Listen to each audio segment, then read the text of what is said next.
नमस्कार, आप देख रहे हैं प्राइम न्यूज और मैं हूं आपके साथ आलोक शुक्ला। उत्तर प्रदेश प्राइम में आप सबका स्वागत है। यूपी में बीते 24 घंटे में 468 नए संक्रमित मरीज सामने आए और 53 लोगों की मौत हो गई। प्रदेश के अपर मुख्य सचिव अमित मोहन प्रसाद ने बताया कि बीते 24 घंटे में 2,89,943 सैंपलों की जांच की गई और वहीं 1,221 मरीज कोरोना संक्रमण से मुक्त हुए हैं। प्रदेश में कुल मृतकों की संख्या भी 21,786 है। 2,79,943 सैंपल जांच करने पर आज प्रदेश में केवल 468 नए मामले आए हैं। मैं ये बताना चाहूँगा कि ये माननीय मुख्यमंत्री जी के नेतृत्व में जो यूपी मॉडल एक सामने पेश हुआ है, एक प्रस्तुत हुआ है देश के सामने, जिसमें कि माननीय प्रधानमंत्री जी द्वारा दिए गए 3T जो मॉडल है, ट्रेस, टेस्ट और ट्रीट, उसके साथ साथ जो और इनोवेशन किए गए हैं प्रदेश में,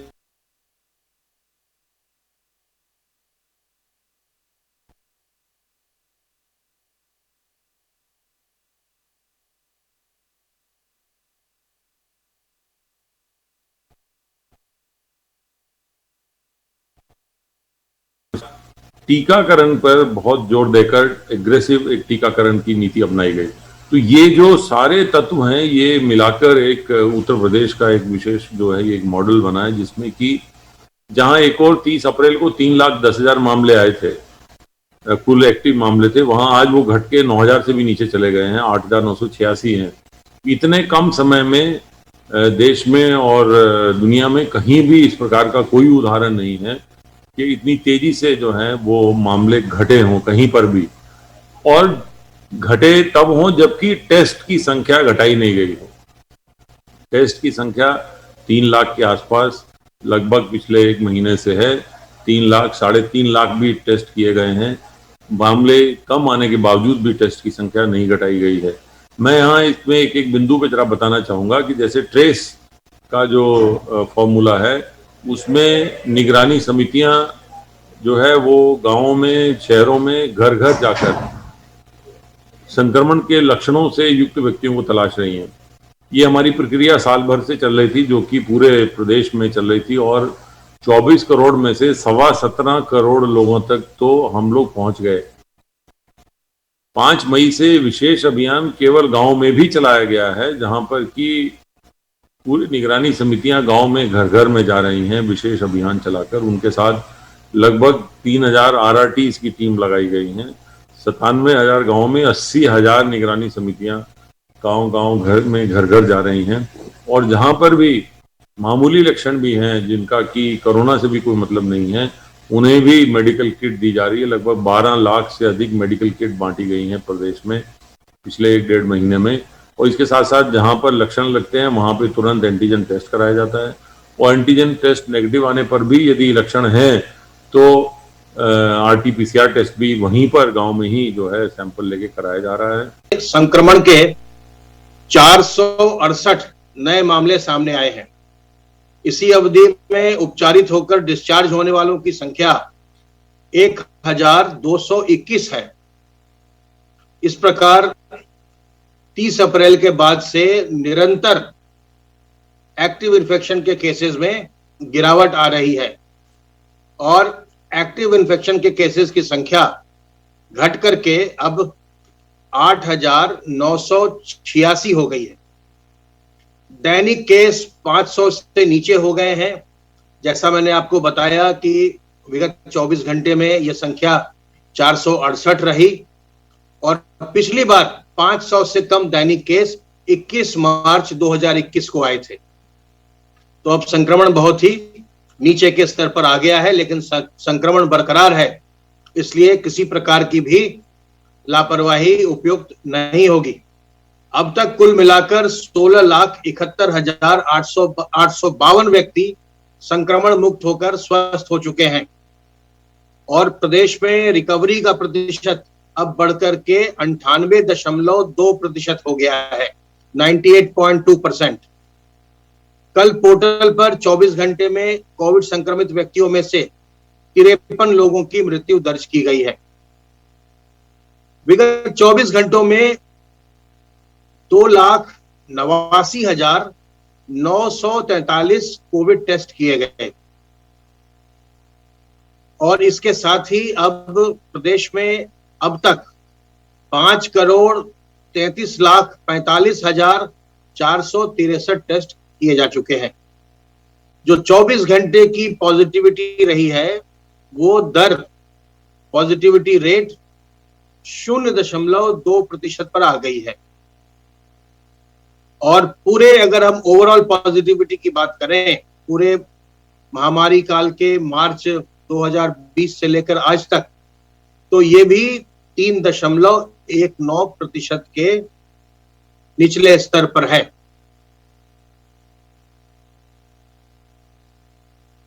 कल प्रयोगशालाओं को जनपदों के द्वारा 1,20,451 सैंपल्स आरटी-पीसीआर टेस्ट के लिए भेजे गए।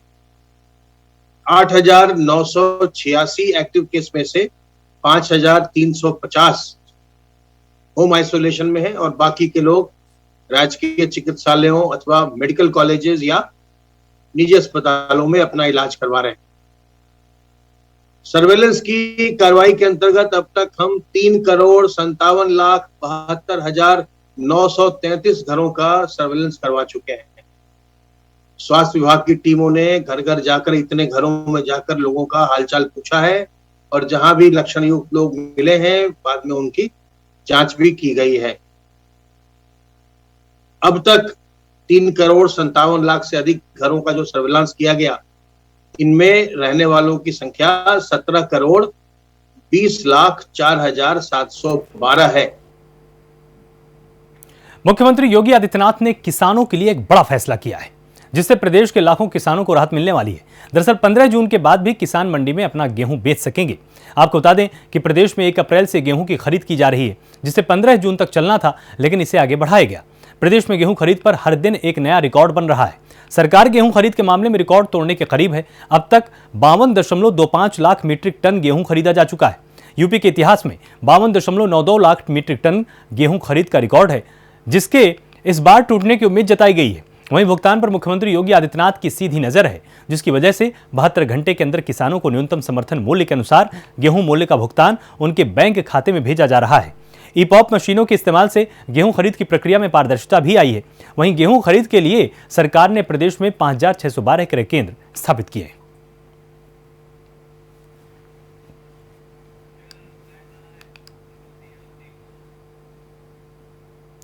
वहीं अयोध्या में दबंगों के हौसले बुलंद हैं जहां बदमाशों ने एक युवक पर धारदार हथियार से हमला कर दिया है। घायल युवक को जिला अस्पताल में भर्ती कराया गया है जहां डॉक्टरों ने युवक को मृत घोषित किया है। आपको बता दें कि युवक घर से पूजा का सामान लेने के लिए गया था। वहीं पुलिस ने मामले की जांच शुरू कर दी है। तो अयोध्या में दबंगों के हौसले पूरी तरह से बुलंद है और युवक पर धारदार हथियार से हमला किया गया है। इलाज के दौरान युवक की मौत हुई है।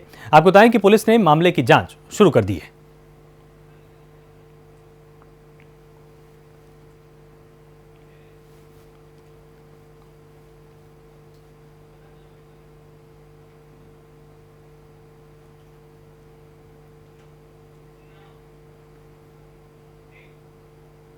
वहीं उन्नाव में अपर पुलिस अधीक्षक शशि शेखर सिंह की वैक्सीन को लेकर फैली भ्रांतियों को दूर करने की मुहिम रंग ला रही है जहां 18 साल से ऊपर के 88 लोगों ने अस्पताल जाकर वैक्सीन लगवाई। बता दें कि वैक्सीन को लेकर लोगों में तरह तरह का भ्रम था। वहीं चिकित्सा अधिकारी डॉक्टर प्रमोद कुमार ने बताया कि सरकार समय से सभी को वैक्सीन उपलब्ध करा रही है।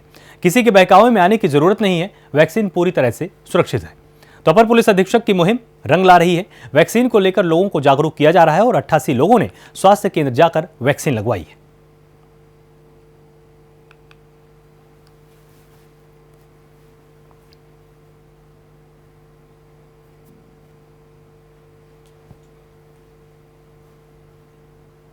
कल का एडिशनल एसपी सर के द्वारा और एसडीएम के सर के द्वारा जो ग्राम प्रधानों और कोटेदारों और जो निगरानी समिति के सदस्य हैं चौकीदार वगैरह उनको जागरूक किया गया था वैक्सीनेशन कराने के लिए। तो आज हमारे यहाँ फील्ड में भी अच्छा वैक्सीनेशन हुआ है। जैसे भिंजी खेड़ा में आज प्रोग्राम था तो वहाँ 53 टीके लगे हैं। पलहरी में भी 11 टीके लगे हैं। सीएससी पूर्वा में आज हमारे यहाँ 88 टीके लगे हैं और 45+ सीएससी पूर्वा में 11 टीके लगे हैं। बुलंदशहर के ककोड़ थाना क्षेत्र के रौनी सलोनी में एक दिल्ली पुलिस के दरोगा को शराब पार्टी करना बहुत महंगा पड़ा है। यहां शराब का ज्यादा सेवन करने से एक 60 वर्षीय व्यक्ति की मौत हो गई। घटना के बाद दरोगा मौके से फरार हो जाता है। वहीं सूचना पर पहुंची पुलिस ने शव को कब्जे में लेकर पोस्टमार्टम के लिए भेजा है और आगे मामले की जांच की जा रही है।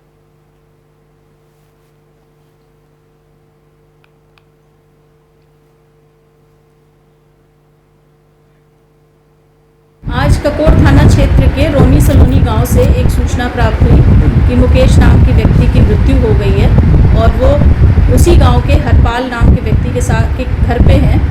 इस सूचना पे पुलिस मौके पर पहुंची तो गांव वालों द्वारा और मृतक के परिजन द्वारा ये बताया गया कि मुकेश और हरपाल इन दोनों के द्वारा शराब का सेवन किया गया हरपाल के घर पर, जिसमें से हरपाल जो है वो बताया गया कि दिल्ली पुलिस में सब इंस्पेक्टर भी हैं और वो आज सुबह ही यहाँ गांव में आए थे और नशे के आदी हैं।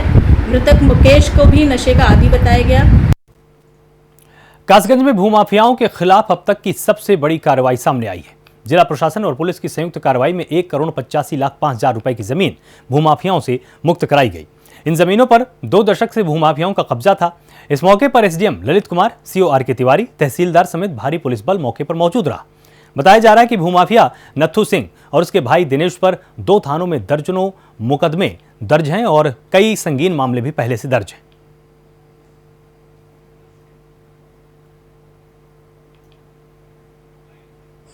थाना सोनभद्र जनपद कास अंतर्गत पसराना गांव के नत्थू सिंह एवं दिनेश सिंह पुत्र मनोहर सिंह के खिलाफ कई आपराधिक मामले हैं, जिसमें इसकी कार्रवाई की गई और अवैध रूप से जो संपत्ति अर्जित की गई इनके द्वारा, इसके विरुद्ध सौदे की कार्रवाई की जा रही है। इसके अंतर्गत हमारे उच्च अधिकारी महोदय और तहसीलदार साहब हमारे और समस्त पुलिस टीम के माध्यम से इनके जितने भी संपत्ति जो अवैध रूप से अर्जित किए गए हैं, इन पर जो है हमारे श्रीमान पुलिस एसपी महोदय के आदेशानुसार कार्रवाई की जा रही है और ऐसे जितने भी प्रकार के भू माफिया और अन्य माफिया चिन्हित की जाएंगी और इनके द्वारा जो भी अवैध संपत्ति अर्जित की जाएगी, इनके द्वारा इनके ऊपर जो है लगातार कानूनी कार्रवाई चलती रहेगी। बिजनौर में दबंगों के हौसले पूरी तरह से बुलंद हैं। कई लोगों ने मिलकर एक युवक की पीट पीट कर निर्मम हत्या कर दी है। आरोपियों ने पुरानी रंजिश के चलते हत्या की घटना को अंजाम दिया है। मृतक अपनी मां को दवाई दिलाकर लौट रहा था। वहीं पुलिस ने मामला दर्ज कर आरोपियों की तलाश अब शुरू कर दी है। तो दबंगों के हौसले पूरी तरह से बुलंद हैं। युवक की पीट पीट कर हत्या कर दी गई है। आरोपियों की तलाश में पुलिस जुटी हुई है। कल रात्रि में थाना कोतवाली देहात पर पुलिस को सूचना मिली थी।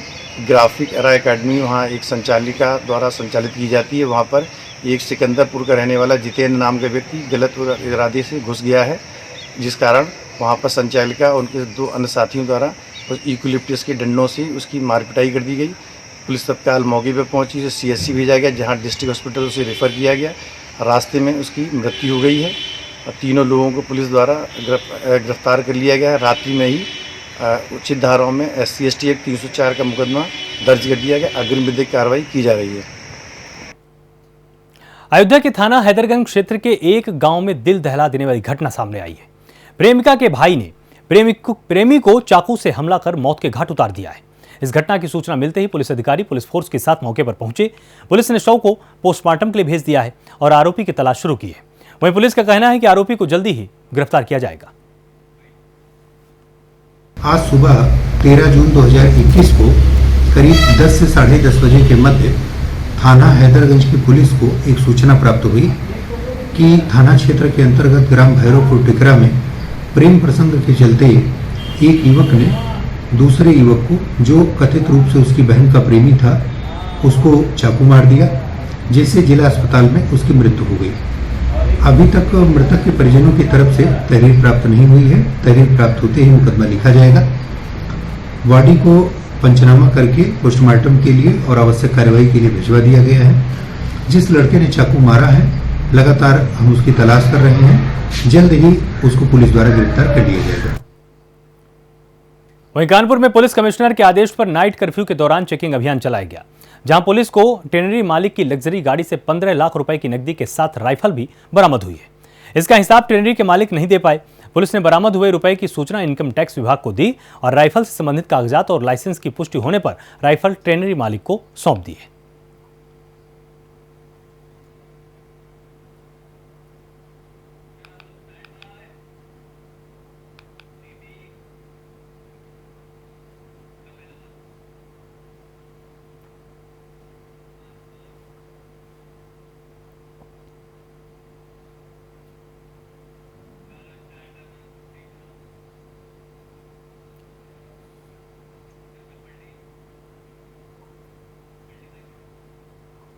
वहीं कानपुर का हाईलाइट अस्पताल लगातार सवालों के घेरे में आता रहता है। आरोप है कि अस्पताल के न्यूरो साइंस विभाग में रेमडेसिविर इंजेक्शन को लेकर बड़ा फर्जीवाड़ा हुआ है। हाईलाइट में नर्सिंग स्टाफ ने मुर्दों के नाम पर स्टोर से इंजेक्शन निकलवाने का मामला सामने आया है। इंजेक्शन दुरुपयोग मामले में मुख्यमंत्री कार्यालय ने रिपोर्ट अब तलब की है। आपको बताएं कि मामले की जांच के लिए सीएमएस नोडल और प्रिंसिपल की टीम बनाई गई है, जो पूरे मामले की जांच रिपोर्ट शासन को भेजेगी।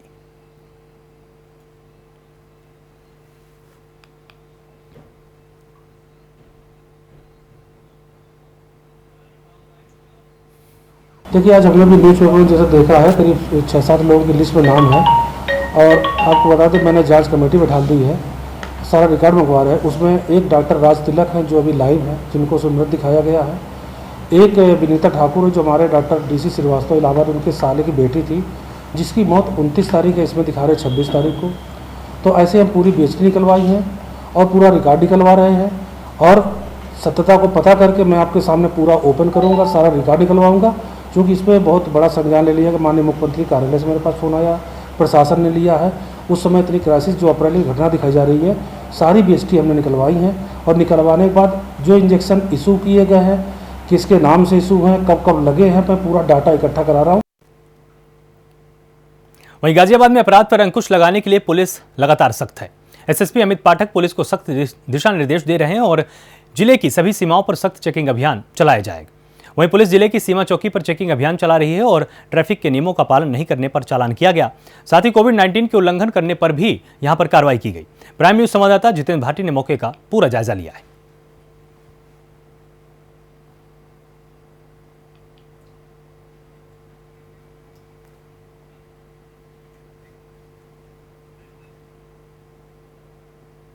वहीं जौनपुर में जमीनी विवाद को लेकर दो पक्षों में जमकर मारपीट हुई है, जिसमें दोनों पक्षों के कुल 8 लोग घायल हुए। सभी घायलों को इलाज के लिए बदलापुर के सामुदायिक स्वास्थ्य केंद्र में भर्ती करवाया गया। मारपीट की वीडियो सोशल मीडिया पर तेजी के साथ वायरल हुई है। वहीं दोनों पक्षों की लिखित तहरीर पर पुलिस ने केस दर्ज किया है और मामले की जांच कर रही है।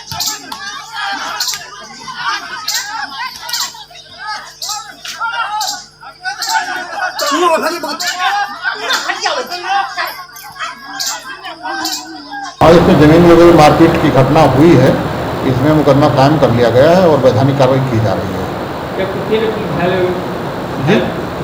जो घायल है कहाँ पर भर्ती कराया गया? नहीं, उनको फर्स्ट एड दिला दी गई है, कोई बहुत गंभीर नहीं है। मुरादाबाद में संदिग्ध परिस्थितियों में महिला का शव मिला है और कपड़े से लटके शव को देखकर ग्रामीण हत्या की आशंका जता रहे हैं। 1 महीने पहले ही महिला की शादी हुई थी। वहीं शव मिलने की सूचना पाकर मौके पर पहुंची पुलिस ने छानबीन शुरू कर दी है। घटना थाना मझौला इलाके के ग्राम लोधीपुर का है। तो मुरादाबाद में संदिग्ध परिस्थितियों में महिला का शव मिला है। ग्रामीणों ने हत्या की आशंका जताई है। मौके पर पहुंची पुलिस छानबीन में जुटी हुई है।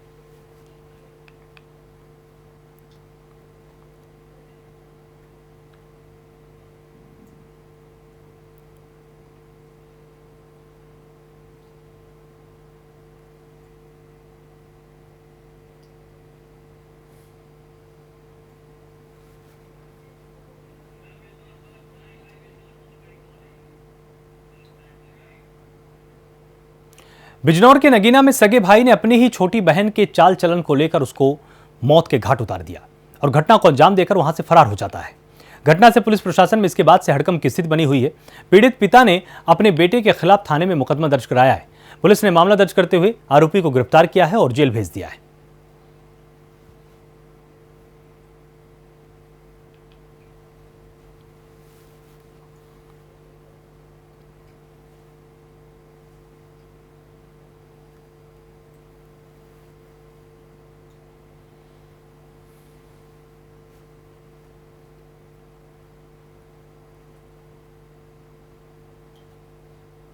थाना नगीना पर अभी प्रातः सूचना हुई थी, जानकारी हुई थी कि एक घर में कुछ झगड़ा हो रहा है। उसी जानकारी पुलिस मौके पर पहुंची तो निकल के आए हैं। परिवार में एक लड़की है, उसके चाल चलन को लेकर घर में पारिवारिक कलेश लड़ाई झगड़ा चल रहा था। उसी के कारण उसके भाई द्वारा मारपीट की गई, जिससे उसकी बहन की मृत्यु हो गई है। भाई को हिरासत में ले लिया गया है और अग्रिम विधिक कार्रवाई की जा रही है। रामपुर में एक मामला सामने आया है, जहां पर एक महिला और उसके बच्चों का धर्म परिवर्तन करा दिया गया। इसमें 3 नामजद समेत 5 लोगों के खिलाफ कोतवाली शाहबाद में मुकदमा दर्ज किया गया है। पुलिस इसके बाद से ही जांच में जुटी हुई है। मामले में पुलिस ने 3 आरोपियों को भी गिरफ्तार किया है। अन्य आरोपियों की तलाश में पुलिस लगातार जुटी हुई है। दरअसल आपको बता दें कि एक व्यक्ति ने अपने दोस्त की मौत के बाद उसकी पत्नी और बच्चों को सहारा देने की नीयत से अपने घर में रखा। इसके बाद धर्म परिवर्तन कराकर शादी कर ली। मामला जब पुलिस के संज्ञान में आया तो पुलिस ने तुरंत कार्रवाई करते हुए 5 के खिलाफ मुकदमा दर्ज किया है। तो आपको बताएं कि कोतवाली शाहबाद क्षेत्र के गांव में एक महिला और उसके बच्चों का धर्म परिवर्तन कराने में 3 नामजद सहित 5 लोगों के खिलाफ कोतवाली शाहबाद ने मुकदमा दर्ज किया है। इस मामले में पुलिस ने 3 आरोपियों को भी गिरफ्तार किया है। बाकी आरोपियों की पुलिस लगातार तलाश कर रही है। एक व्यक्ति की मौत के बाद उसके दोस्त ने ही उसकी पत्नी और 2 बच्चों को सहारा देने की नीयत से अपने घर में रखा और उसके बाद उन तीनों का धर्म परिवर्तन कराया और महिला के साथ शादी कर ली। मामला 2 समुदायों का देख पुलिस तुरंत हरकत में आई और चौकी इंचार्ज सेफनी प्रवीण कटियार ने तहरीर दी और 5 लोगों के खिलाफ मामला दर्ज किया गया है।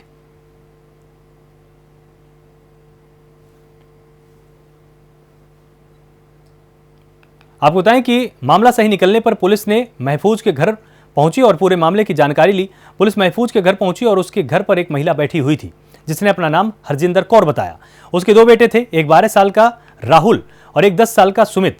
हरजिंदर कौर ने पुलिस को यह भी बताया कि 8 मई को उसके पति हरकेश की उत्तराखंड में एक्सीडेंट के दौरान मृत्यु हो गई थी और महफूज उसके पति का दोस्त था। इसी वजह से महफूज मुझे और मेरे बेटे दोनों बेटों को अपने गांव ले आया और गांव लाकर उसने पहले मेरा धर्म परिवर्तन कराया और उसके बाद मुझसे निकाह किया।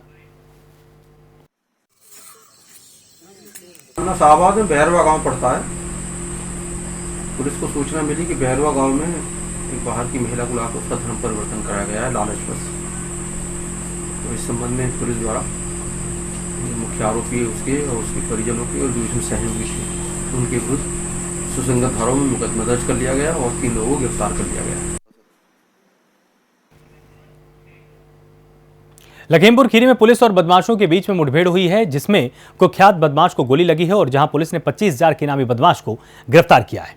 घायल बदमाश का जिला अस्पताल में इलाज चल रहा है। गिरोह के 2 सदस्यों को पुलिस पहले ही गिरफ्तार कर चुकी है।